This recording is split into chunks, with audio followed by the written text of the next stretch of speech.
Two facts. Global poverty went from 90% in 1820 to 9% today, and the richest 1% now own half of all wealth. So is capitalism the best system we have, or the worst trick we've fallen for? 5 minutes. Both sides, fairly, what history actually shows, and a verdict that won't let either the free market crowd or the eat the rich crowd feel comfortable. Chapter 1. The case for because the numbers are staggering, even when they're inconvenient. Start with the chart that ends most arguments. In 1820, 90% of humans lived in extreme poverty. Today, 9%. Most of that collapse happened in the last 40 years, as more of the world moved to market economies. Every meaningful improvement of the last century came from somewhere.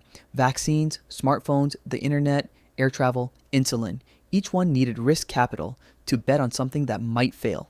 Markets are the only system that does that at scale. Prices do something no human planner can. They aggregate billions of decisions into a single number.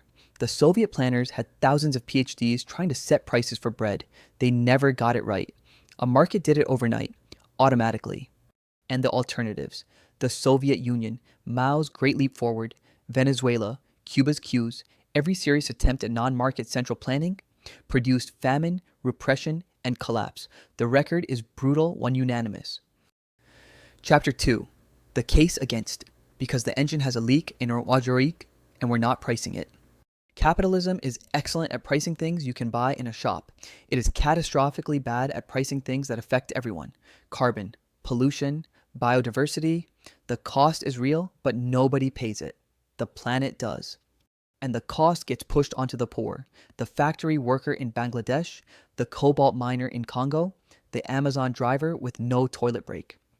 Cheap things in your basket exist because someone else absorbed the cost you didn't see. The wealth concentration. The top 1% now own 48% of all global wealth. The bottom 50% of humanity skånade to own less than 2%. That gap has widened every decade since 1980.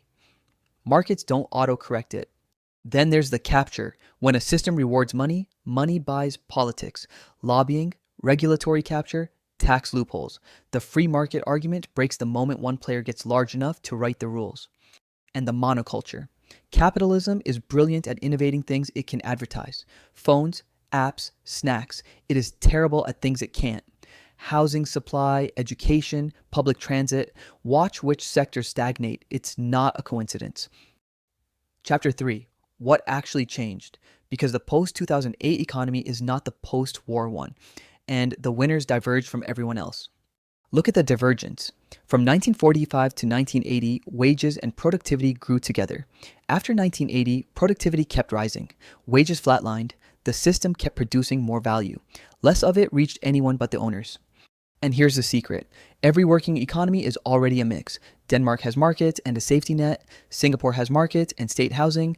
The US has markets and Medicare. The pure capitalism debate is a fantasy. Every real system is hybrid. Chapter 4. The verdict. The answer that infuriates both the libertarians and the socialists equally. Both are true. Capitalism is the best wealth creation engine humans have ever found, and it is the worst at pricing things it can't sell. Stop choosing one. The actual answer is fix the leak. Keep the engine. So stop asking, capitalism or socialism. Ask instead, what does this economy actually cost? Because every system rations and every system externalizes. The question is, to whom? And is it accounted for honestly? 3 rules. 1. Price the externalities. Carbon, pollution, depletion. If the cost is real, someone should be paying it. 2. Break the monopolies.